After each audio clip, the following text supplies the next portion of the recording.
nin macallin ah waxay walaa ixtiraamkaas aan u keenay anoo guriga ka soo baxaya baa halkaan lagu dhigay haweentii madaxayga miiska isa madaxayga waa kugu yaala ma ahay madaxayga idhig madaxayga waa kugu yaala ma jirto maanta halka walaal ilmaha haysata meel aad ma leh waxaas ma jirto warqad qor hadda halkaas aan fadhiisa warqadan qoray ilmahayga hooyadayo qofka aan jeclaayo indhahayga iftiinkeedu ururada nafteydu seexada qalbigayga erey baxbaaran qoray maadaan ka maalmi karo warqadii u galiyay qaadaay waatana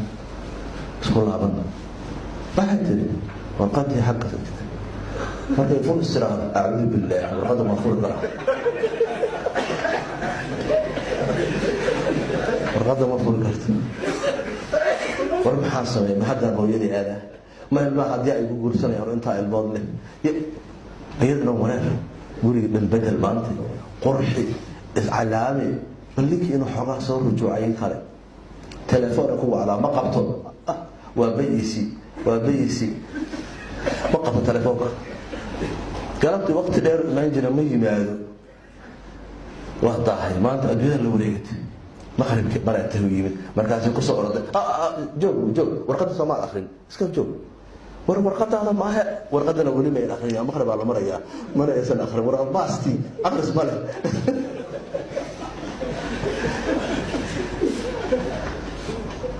waxa guriga lagu badbaadiyo bashqad waxa ku jira aan la aqoon hada iswaal waalna la qof walba isla guriga burburaya macallinkii xiriir saasa abdiye ku xaliyay kula marka mushkilad qof walba mushkiladiisa inuu asoo xal istaan gaar ahaan dad bid'aana markay tahay xal la dhaqmaayo xalina u dhaqanto bid'aana ma alaab ma aha dad waa